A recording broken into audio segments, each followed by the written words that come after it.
Olá, meu nome é Tadeu Cabral e essa videoaula vai ser para dar continuidade aos assuntos de eletroquímica e falar um pouco sobre as leis de Faraday.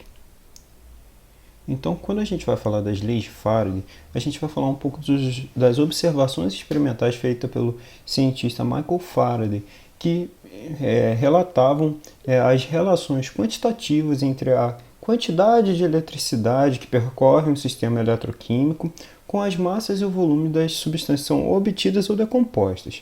Então, basicamente, ele dizia que as leis dizem, na verdade, que a quantidade de produto formado ou de reagente consumido pela aplicação de uma corrente elétrica é estequiometricamente equivalente à quantidade de elétrons fornecidos. Então, o que isso basicamente diz? Se a gente tiver um processo de eletrólise, onde a gente tem dois eletrodos e aplica uma corrente elétrica, se a gente aplicar essa corrente elétrica por um determinado tempo, a gente vai observar que um dos eletrodos há corrosão e no outro eletrodo há eletrodeposição. Um perde massa e o outro ganha massa. E que essa massa que está envolvida, ela é proporcional à corrente elétrica que a gente aplica. Ela é proporcional à quantidade em carga ou à quantidade de elétrons que a gente está fornecendo a essa reação. Então o Faraday ele acabou postulando duas leis de diversos experimentos que ele fez. A primeira lei diz que a massa de uma dada substância que é obtida nos eletrodos em um processo eletroquímico é diretamente proporcional à quantidade de carga que percorre o sistema. Basicamente, ele falou que a massa que vai ser formada ou corroída ela é proporcional a uma quantidade Q de carga. Então, se a gente for descobrir que essa quantidade Q, a gente pode utilizar uma formulinha lá da física, onde que Q é igual a corrente vezes o tempo. Então essa fórmula vai ser fundamental para a gente. Se a gente for olhar, essa quantidade de carga aqui, ela é expressa na unidade dela em coulombs. O I é a corrente com a unidade expressa em ampere. E o T é o tempo com a unidade expressa em segundos. E o que diz a segunda lei de Faraday? A segunda lei de Faraday fala que a massa obtida ou decomposta de uma substância, mantendo-se a carga do sistema constante, ou seja, a mesma carga, é diretamente proporcional à massa molar por carga dessa substância ou o equivalente grama. Então, basicamente, tem que a massa formada é proporcional ao equivalente grama. Que essa verificação que o Faraday fez deve-se ao fato de que as substâncias diferentes, quando submetidas à mesma quantidade de carga, o mesmo Q, produziam massas diferentes. Por exemplo, se você aplicar a mesma corrente pelo mesmo tempo em um processo eletroquímico com ferro, e você aplicar a mesma corrente no mesmo tempo em um processo com cobre, as massas que você vai obter no final vão ser diferentes, porque ambos os elementos possuem massas molares diferentes. E aí vai dar uma massa obtida via eletrólise diferente. Então, com essas leis de Faraday, a gente consegue chegar a interpretações em relações bem importantes para a química. Quando a gente olha para uma eletrólise, por exemplo, a gente pode ter, eu estou trazendo aqui uma reação para ser de exemplo, uma reação característica de redução, onde um metal recebe um elétron e esse elétron deposita.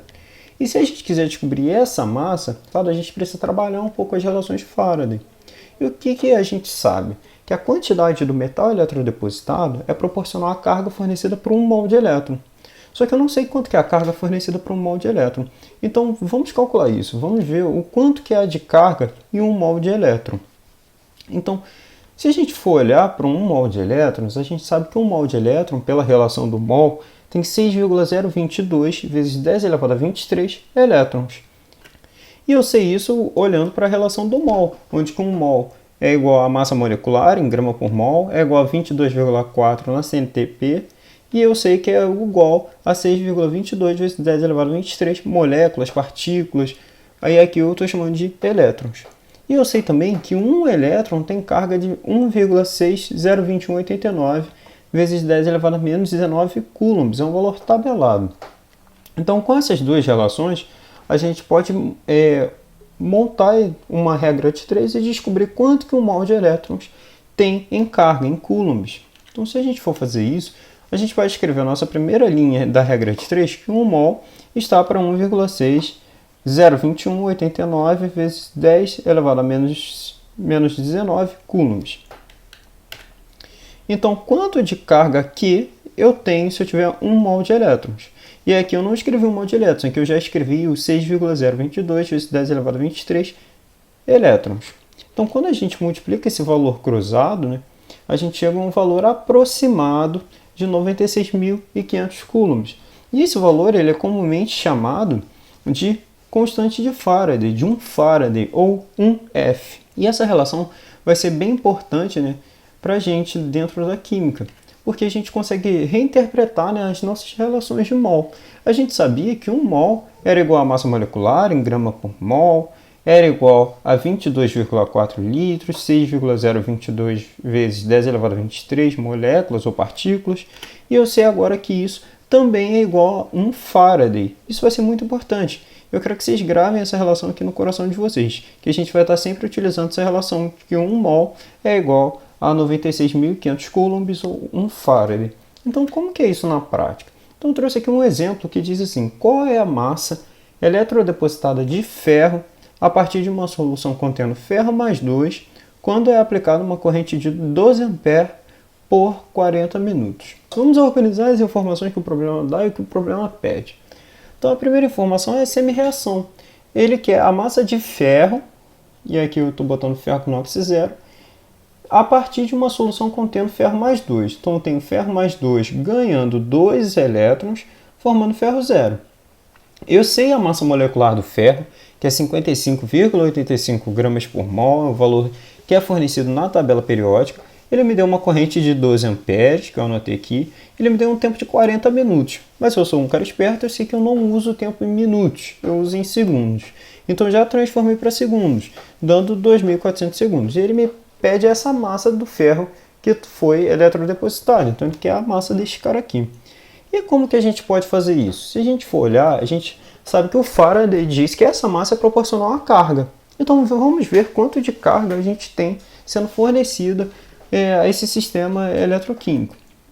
Então a massa formada ela é proporcional à carga fornecida e a gente pode utilizar aquela fórmula de Q igual a I vezes T, corrente vezes tempo, para descobrir o quanto de carga é fornecido.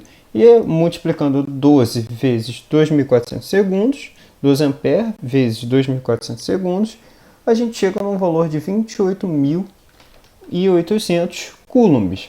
Agora vamos lá. Quando a gente olha para a semi-reação, eu não tenho uma relação com coulomb, eu tenho uma relação com elétron. Mas se eu for lembrar bem, a gente acabou de reescrever as nossas relações de mol. E a gente acabou de ver que 1 mol tem 96.500 coulombs. Eu não sei se você percebeu o que dá para a gente fazer, mas a gente pode descobrir quanto de mols que foi fornecido a essa reação com 28.800 coulombs. Ou seja, 1 mol de elétron está para 96.500 coulombs. A nossa relação de mol que eu pedi para você guardar no coração. Eu sei que o sistema recebeu 28.800 coulombs. Então, 28.800 coulombs está para uma quantidade de mols de elétron que está sendo fornecida. Se eu multiplicar cruzado esse valor, eu vou chegar em 96.500 vezes N igual a 1 vezes 28.800. Então, dividindo 28.800 por 96.500, eu chego num valor aproximado de 0,3 mol de elétrons. Agora que eu já descobri a quantidade de mol de elétrons, eu posso olhar para a minha reação, minha semi-reação, e descobrir o quanto em mol que eu vou ter do meu produto. Vamos ver. Eu sei que 2 mols de elétron aqui é equivalente a 1 mol do meu produto, ou seja, 2 mol de elétron está para 1 mol de ferro. Se eu tenho 0,3 mol de elétrons que foi fornecido ao meu sistema, quantos mols de ferro eu vou ter? Então, novamente, multiplicando cruzado, a gente chega que 2 vezes a quantidade de mol de ferro é igual a 1 vezes 0,3 mol de elétrons.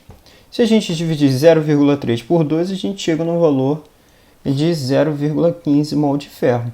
Agora que eu já descobri a quantidade de mols de ferro, eu consigo descobrir a massa, porque eu sei a massa molecular. Eu sei que 58,85 gramas está para 1 mol.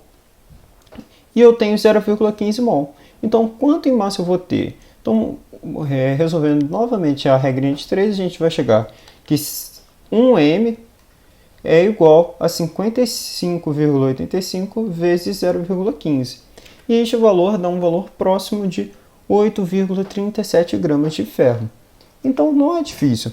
A ideia ela é basicamente a gente pensar que a massa formada é proporcional à quantidade em carga. E aí eu sei que essa quantidade em carga, eu não tenho uma relação estequiométrica diretamente em Coulomb com o meu produto. Eu tenho em mol. Então eu utilizo lá a relação que a gente reescreveu do mol, que um mol é equivalente a um Faraday, para descobrir a quantidade de mols de elétron. E aí depois que eu descubro a quantidade de mols de elétron, eu consigo achar a quantidade de mols do produto que é formado. E depois que eu acho a quantidade de mols de produto que é formado, eu chego no valor da massa que é formada. Então, não é difícil, é bem tranquilo. Então, é isto. Obrigado.